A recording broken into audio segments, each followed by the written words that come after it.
On the morning of her wedding, the soft sunlight spilled through the curtains of Emma's childhood bedroom, warming her skin as she sat silently in front of the mirror. Her hands trembled ever so slightly as she traced the edges of her bridal veil. Today was supposed to be the happiest day of her life, yet something inside her felt heavy, as though the universe was holding its breath. Her mother quietly entered the room, whispering how beautiful she looked, but Emma only smiled politely. Her thoughts kept drifting to her dog, Max, the golden retriever who had been by her side for 14 years. He had always been the one constant in her life, through breakups, school, grief, and every storm that life had hurled at her. Max had been unusually quiet all week, but she assumed it was just his age. When Emma finally stepped into the hallway in her white gown, a faint whine echoed from downstairs. She turned toward the sound instinctively. Max was lying by the staircase, his eyes lifting slowly toward her. He wagged his tail once, a slow, weak movement, before pushing himself up on unsteady legs. Emma rushed down, gathering her dress in her hands. As she reached the bottom, Max nudged his head against her knees, trembling slightly. She bent down and kissed the top of his head, whispering, "I'll be back soon, buddy. Just a few hours." She stood and tried to walk toward the door. But suddenly Max stepped in front of her, blocking her path, letting out a soft, distressed bark, something he hadn't done in months. Emma froze. "Max, what are you doing?" He moved again, this time pressing his body firmly against the doorway. Emma tried to step around him gently, but he followed, blocking her again, his breathing heavier now. Her father watched from the living room, confusion on his face. "He's never acted like this," Emma whispered. Her father knelt beside Max and placed a hand on his fur. "He's worried. Maybe he's anxious because he sees you leaving in the dress." But this wasn't anxiety. It felt urgent, emotional. Max looked up at Emma with a pleading expression she had never seen before, as if he was begging her not to go. Emma felt her chest tighten. "Max, I have to go. It's my wedding." She stepped forward once more, determined, but Max let out a sharp cry that stopped her cold. Not a bark, a cry of pain. Emma dropped to her knees immediately, cupping his face. "What's wrong? What is it?" Her mother approached, alarmed. "Emma, we have to go. The ceremony starts in an hour." But Emma ignored the world around her. All she saw was Max, trembling, breathing unevenly, eyes filled with something she couldn't understand, fear, sadness, goodbye. She kissed his muzzle again. "Max, please, talk to me." And then he did something he hadn't done since he was young. He gently took the edge of her dress in his mouth and tugged. Softly, desperately, not pulling to play, pulling to stop her. Emma's voice broke. "He doesn't want me to go."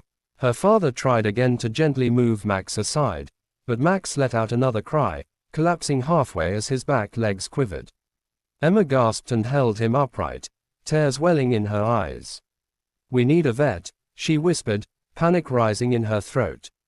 "No, honey," her father said softly, his expression changing as he gently examined Max's chest. I think he just didn't want you to leave without saying goodbye." Emma looked at him sharply. "What do you mean, goodbye?" No, he's fine. He's just old. He'll be okay." But Max leaned into her weakly, his breathing shallow, his heartbeat faint against her palm. Her mother covered her mouth as realization dawned. "Emma, he's been slowing down for months." Emma felt her world start to crumble. Max lifted his head slowly and pressed his nose to her chest, right over her heart, as he had done every night she cried, every heartbreak she endured. This was his way of telling her something she didn't want to hear. Emma cradled his face and whispered, "Max, don't do this today.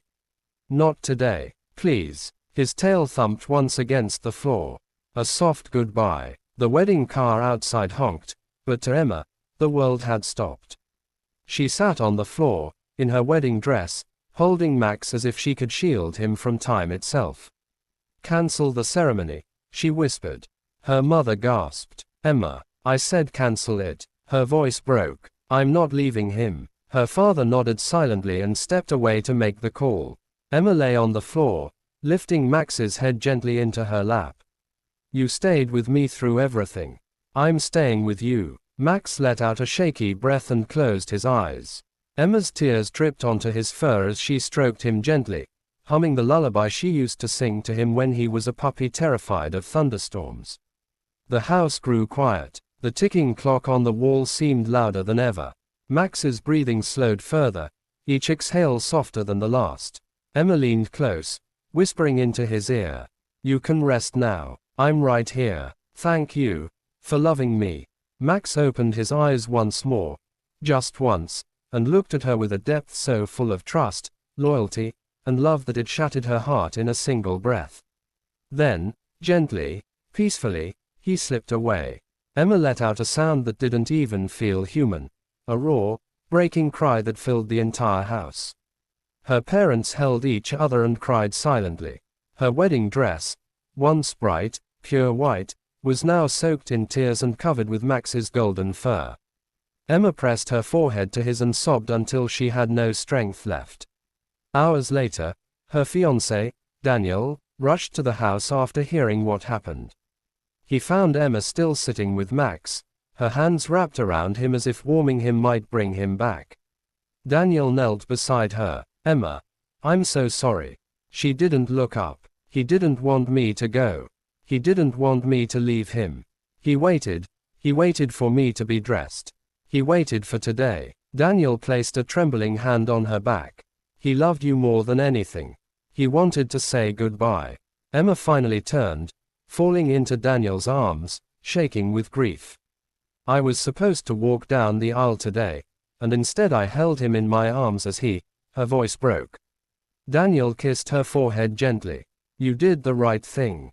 He needed you, and you were there. Days passed before Emma could bring herself to stand near Max's favorite spot by the staircase. She placed his collar on the wooden step and sat beside it, holding her knees to her chest. Daniel came up quietly and sat next to her. We can postpone the wedding as long as you need. Emma wiped her eyes. I never imagined walking into a new life without him. Daniel nodded softly. Then we'll take him with us. She looked at him, confused. Daniel reached into a small box and revealed a delicate locket. Inside was a tiny portion of Max's fur and a picture of him as a puppy. You can wear it on your wedding day. He'll walk with you. Emma's tears fell again, but this time they carried warmth, not just pain. Weeks later, when she finally walked down the aisle, the locket rested over her heart. And everyone swore they saw a golden shimmer near the doorway, as if a loyal soul had come to guide her one last time. Emma smiled softly, whispering, "Thank you, Max." And with that, she stepped forward into her new life, carrying his love with her forever.